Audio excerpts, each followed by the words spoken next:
Hello दोस्तों, मैं वैशाली शाक्य आपका स्वागत करती हूँ आपके अपने चैनल वीएस स्टडी सर्कल में। आशा करती हूँ आप सभी बहुत अच्छे होंगे।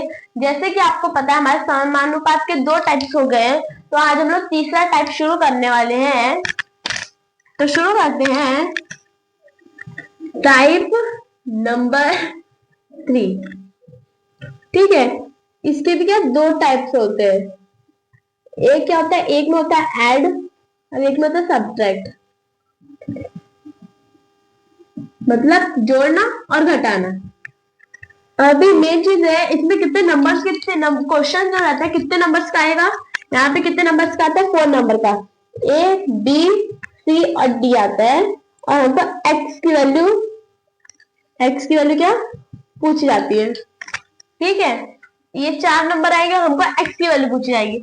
एडिशन में हम लोग कैसे लिखते हैं, A plus X upon B plus X और बराबर C plus X upon D plus X. और माइनस में कैसे लिखते हैं, A minus X upon B minus X बराबर C minus X upon D minus X. ऐसे करते हैं। पर अब अगर आप ये करने जाओगे तो आपको बहुत लंबा करना पड़ेगा प्रोसेस। तो इसके लिए एक फॉर्मूला रहता है, मतलब सूत्र रहता है। तो सूत्र क्या यहाँ पे, x बराबर ए इंटू क्या करेंगे, डी लास्ट नंबर माइनस आ जाएगा यहाँ पे, और इन दोनों का बी इंटू कर देंगे, बी इंटू सी। ठीक है, upon bracket A plus D करेंगे माइनस, ये जो दो नंबर है उनका ही हम लोग नीचे प्लस करेंगे और फिर जो बचा है उनका भी प्लस कर देंगे, बी प्लस टी। ये इधर आएगा मॉड्स। ठीक है, तो अभी हम लोग सवाल की तरफ बढ़ते हैं। तो शुरू करते हैं। संख्याएं 3, 11, 4, 14 प्रत्येक में क्या जोड़े कि प्राप्त संख्या समानुपाती हो। ठीक है, यहाँ पे क्या है, 3, 11, 4 और 14 में क्या जोड़े कि जो संख्या जो हमको मिलेगी वो समानुपाती होनी चाहिए। ठीक है, तो अभी मैंने आपको सूत्र बताया था। सूत्र क्या था आपको एक बार बताती हूँ, A into D minus B into C upon in bracket A plus D minus in bracket B plus C, और इधर मॉड आएगा और x की वैल्यू निकालने के लिए ये सूत्र हमने यूज करना है इधर।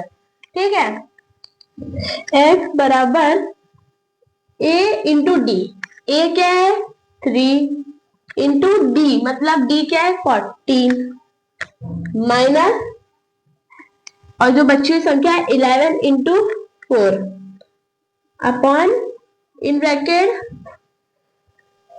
3 प्लस 14 माइनस ब्रैकेट होगा ना, तो माइनस 11 प्लस 4 बराबर 14 इंटू 3 42 माइनस 11 4 जा 44 अपॉन 14 प्लस 3 17 माइनस ब्रैकेट हट जाएगा अभी 11 प्लस 4 15 और ये आएगा मॉड बराबर 44 माइनस 2 कितना होगा 2 माइनस 2 अपॉन 17 माइनस 5 15 2 आएगा, 2 1 जा 2 1 जा कट हो जाएगा, तो आंसर क्या आएगा -1। पर यहाँ पे मॉड का साइन, मॉड साइन का मतलब क्या होता है, जो आंसर जो है चाहे माइनस में भी आ जाए पर उसको क्या पॉजिटिव माना जाएगा, प्लस में माना जाएगा। ठीक है, तो आंसर क्या है हमारा 1। तो अभी अगले सवाल की तरफ बढ़ते हैं। तो शुरू करते हैं। संख्याएं 5, 13, 22, 47 में से प्रत्येक में क्या घटाया जाए कि प्राप्त संख्याएं समानुपाती हो जाए। यहाँ पे क्या है, 5, 13, 22 और 47 में से क्या ऐसी कौन सी संख्या घटाए कि जो हमको जो संख्या प्राप्त हो वो संख्या क्या समानुपाती होनी चाहिए। ठीक है, इसमें क्या रहता है, चाहे यहाँ पे क्वेश्चन में जोड़ लिखा जाए या फिर घटाना, मीन्स ऐड या फिर सब्ट्रैक्ट कुछ भी लिखा जाए तो हमको ये सूत्र ही यूज करते हैं। x बराबर a into D minus B into C upon in bracket a plus D minus in bracket b plus C और मॉड। ये चाहे एडिशन हो चाहे सब्ट्रैक्शन यही सूत्र यूज करा जाता है। ठीक है, तो x बराबर क्या है, a into D 5 into 47 5 into 47 minus 13 into 22। ठीक है, upon in bracket 5 plus 47 minus 13 plus 22। ठीक है, अभी 5 7 जा 35, 5 इधर आए 3 कैरी, 5 4 जा 20 प्लस 2 23 माइनस 13 2 जा 26, 6 आया 2 कैरी, 13 2 जा 26 प्लस 2 28। ठीक है, अपॉन 47 प्लस 5 48 49 50 51 52 52।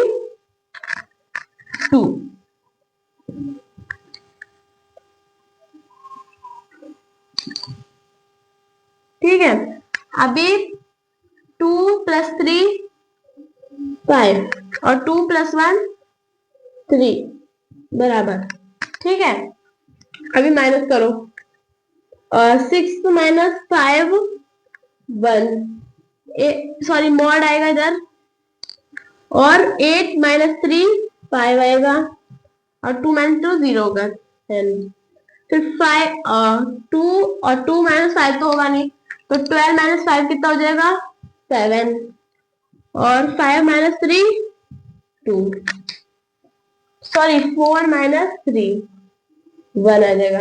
ठीक है, 17 आ गया, 17 1 जा 17 3 जा, तो आंसर क्या है हमारा 3। ये संख्या प्राप्त हुई है जिसे हम लोग इनसे घटाएंगे जो संख्या से, तो हमारा जो हमारा आंसर है वो समानुपाती ही आएगा। तो अभी अगले सवाल की तरफ बढ़ते हैं। 7:13 के प्रत्येक पद में छोटी से छोटी संख्या जोड़े की नई संख्या 2:3 के अनुपात में हो। यहाँ पे क्या 7:13, जो प्रत्येक छोटी से छोटी संख्या, इसमें मतलब 7:13 में एकदम छोटी छोटी संख्या क्या जोड़े कि जो नया जो आंसर रहे, नई संख्या जो रहे 2:3 आए। ठीक है, यहाँ पे क्या हमें वो मेथड यूज नहीं करना है जो हम लोग अभी तक यूज किए थे, जो सूत्र, वो ये अलग टाइप का क्वेश्चन है। ठीक है, यहाँ पे 7:13 लिखा है, तो यहाँ पे क्या आ जाएगा 7/13। यहाँ पे 2:3 लिखा है, तो वो क्या आ जाएगा 2/3। ठीक है, अभी सॉल्व करना शुरू करते हैं। तो 7/13 में ऐसा क्या जोड़े, मतलब प्लस x और इसमें भी प्लस x आएगा। ठीक है, तो इनमें क्या जोड़ेंगे, जो आंसर क्या आएगा 2/3। ठीक है, तो अभी क्या करेंगे, इनका क्रॉस मल्टीप्लाई करेंगे। ठीक है, 7 3 21 प्लस 3x बराबर 13 दूनी 26 और 2x आ जाएगा प्लस 2x इधर जाएगा और 21 इधर जाएगा, मतलब 3x माइनस 2x बराबर 26 माइनस 21। ठीक है, अभी 3 में से 2 गया तो 1x आया, 1x को हम लोग x लिख सकते डायरेक्ट। ठीक है, और 26 में से 21 माइनस हुआ तो 5 आ गया, तो हमारा 5 आंसर है। 5 हम प्रत्येक में जोड़ेंगे तो हमारी नई संख्या क्या 2:3 आ जाएगी। तो अगले सवाल की तरफ चलते हैं, तो शुरू करते हैं। 15:19 के प्रत्येक पद में से क्या घटाया जाए कि नई संख्या 3:4 के अनुपात में हो जाए। यहाँ पे क्या 15:19 में ऐसी कौन सी संख्या घटाए कि नई संख्या क्या हो 3:4 हो। तो 15:19 बराबर 15/19 और 3:4 बराबर 3/4। ठीक है। 15/19 यहाँ पे घटाया जाए तो -x और -x यहाँ पे भी आ जाएगा। तो आंसर क्या आएगा नया 3/4। अभी क्रॉस मल्टीप्लाई करेंगे। 15 4 60 -4x बराबर 19 3 57 -3x। तो 3x इधर जाएगा और 16 इधर जाएगा। ठीक है। 4x - 3x बराबर 60 -57। तो यहाँ पे क्या आ जाएगा 4 - 3 1x है, x यहाँ पे आएगा बराबर। ठीक है। तो 60 - 57 3। तो इन संख्याओं में 3 घटाएंगे तो हमारा नया अनुपात क्या आएगा 3:4। तो अगले सवाल की तरफ बढ़ते हैं। तो चलो कहते हैं दो संख्याएं 3:4 के अनुपात में है तथा इसका एलसीएम 84 है। इनमें से बड़ी संख्या क्या होगी।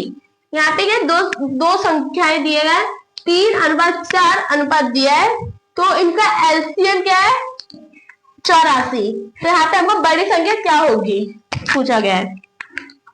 तो 3x अनुपात 4x इनका एलसीएम क्या है 12x।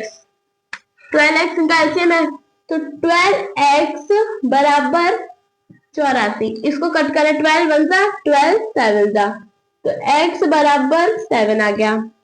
ठीक है। अब यहाँ पे बड़ी संख्या क्या होगी और 3:4 में बड़ी संख्या क्या है 4। तो 7 into 4 7 into 4 कितना हो जाएगा 28। 28 हमारा आंसर है। 28 हमारा आंसर है। तो अभी अगले सवाल की तरफ चलते हैं। तो शुरू करते हैं।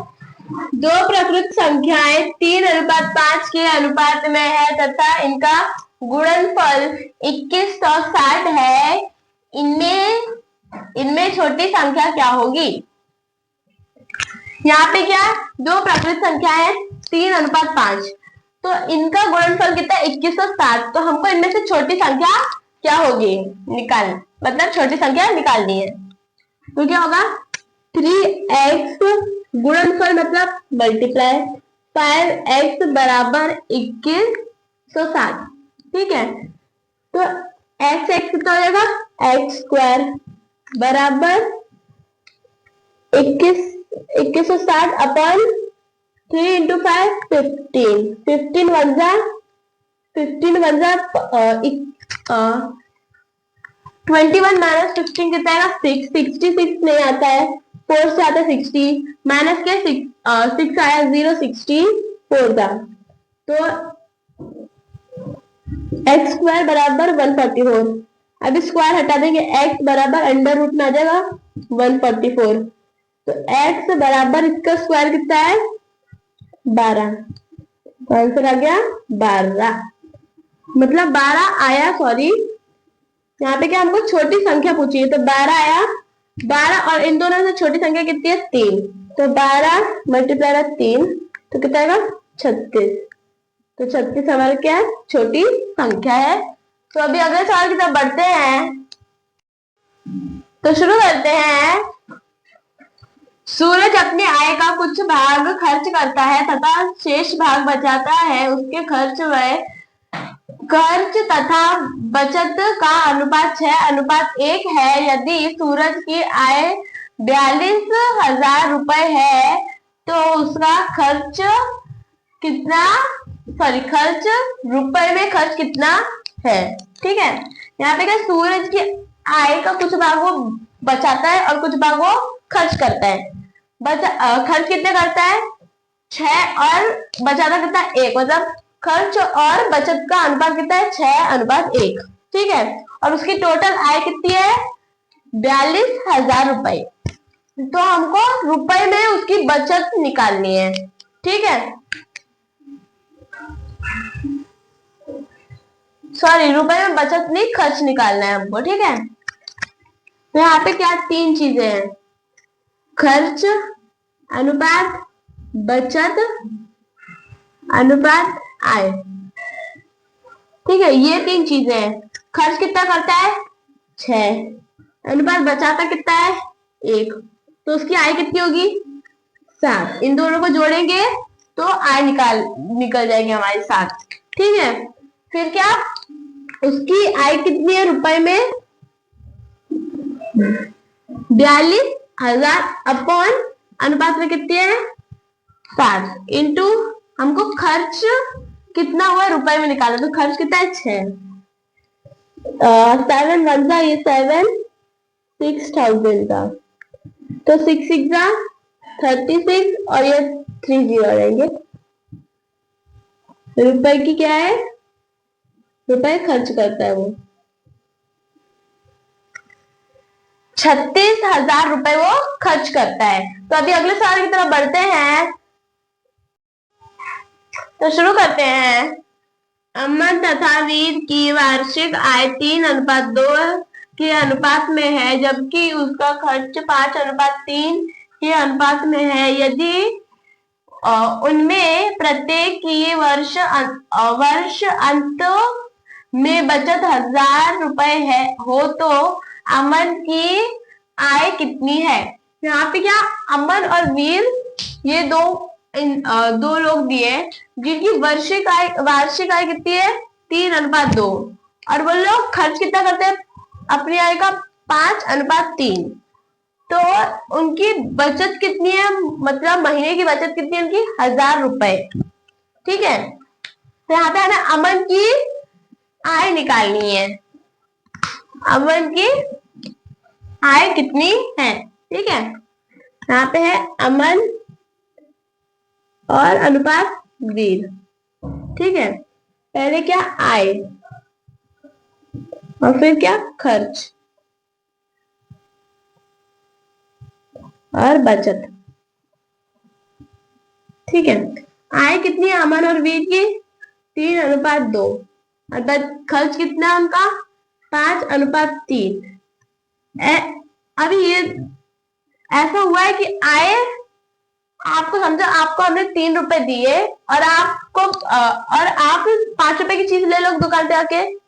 दुकानदार को आप 3 रुपए दोगे और 5 रुपए की चीज लोगे? नहीं ना। तो कैसे ये माइनस होगा? तो इन दोनों को 2 से मल्टीप्लाई करेंगे। ठीक है, तो अमन अनुपात वीर। ठीक है, तो क्या है इधर? 2 × 3 6 अनुपात 2 × 2 4, और कितना है? 5:3। 6 - 5 1, और 4 - 3 1। ये 1:1 उनकी बचत है, वीर और अमन और वीर की। ठीक है, तो 1 बराबर 1,000 रुपए उनकी महीने की बचत है, रुपए में बचत है। ठीक है, इंटू 6 अमन की आय बराबर कितने? 1,000 × 6 6,000। 6,000 क्या उसकी आय है, रुपए में आय है। तो अभी अगले सवाल की तरफ बढ़ते हैं, तो शुरू करते हैं। ए तथा बी की मासिक आय क्रमशः 12,000 रुपए तथा 8,000 रुपए है। उनके मासिक व्यय का अनुपात 5:3 है। यदि प्रति माह समान राशि बचाते हैं तो उनमें से प्रत्येक माह कितनी राशि बचाता है? यहाँ पे क्या है? ए और बी दिया गया है। ठीक है, ए की मासिक आय कितनी है? महीने की आय कितनी है? 12,000 रुपए, और बी की 8,000 रुपए। वो दोनों कितने खर्च करते हैं? अनुपात दिया गया है 5:3। ठीक है, तो यहाँ पे उन दोनों का जो बचत है ना, वो दोनों की सेम है। बचत जो है उन दोनों की सेम है। तो यहाँ पे हमको ए और बी की मतलब महीने की कितनी राशि है बतानी है। ठीक है, कितनी राशि बचाता है ये बताना, ठीक है।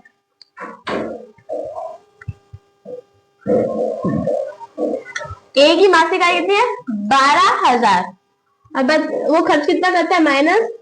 -5x बचत, ठीक है, बराबर बी की मासिक आय कितनी है?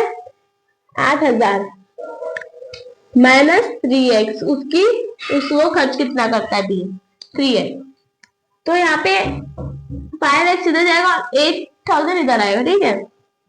12,000 -8,000 बराबर 5x -3x, ठीक है। यहाँ पे क्या आ जाएगा? 4,000, ठीक है, बराबर यहाँ पे 5 - 3 2x, ठीक है। 2 से कट हो जाएगा 2,000, ठीक है।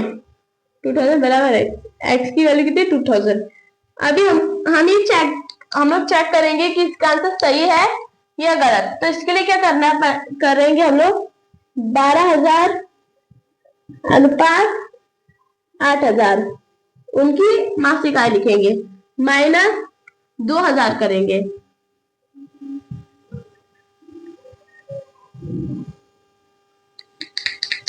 माइनस करेंगे, 0 0 0 0 और 1। यहाँ पे आ गया 10,000, 0 0 0 और 6, यहाँ पे 6,000, ठीक है। अब ये 3 0 काटे और ये 3 0 काटे, यहाँ पे 10 अनुपात 6 आ गए, ये 2 5 और 2 3। तो यहाँ पे अनुपात कितना है? 5:3, और 5:3 यहाँ पे उनकी खर्च दिया, मतलब ये हमारा आंसर क्या सही है। तो आपको यहाँ पे हमारा ये लेसन कंप्लीट होता है, अनुपात और समानुपात। अभी हम लोग अगले वीडियो से हम लोग दूसरा लेसन देखेंगे, सिंपल इंटरेस्ट, ठीक है। तो आज के लिए बस इतना ही, और जितने भी क्वेश्चंस मैं आपको यहाँ पे करवाती हूँ सारे क्वेश्चन की अच्छी तरह प्रैक्टिस कीजिए, क्योंकि ये अनुपात और समानुपात की ये क्वेश्चन जो है, और यहाँ पे इतने सारे मैंने मतलब सूत्र बताए हैं, इतने सारे मेथड्स बताए हैं, वो भी अच्छी तरह प्रैक्टिस कीजिए, क्योंकि ये सारे मेथड और ये सारे सूत्र एग्जाम में बहुत इंपॉर्टेंट रहते हैं, ठीक है। तो ऐसे हमारे चैनल पे बने रहिए, लाइक कीजिए, सब्सक्राइब कीजिए, शेयर एंड कमेंट भी कीजिए।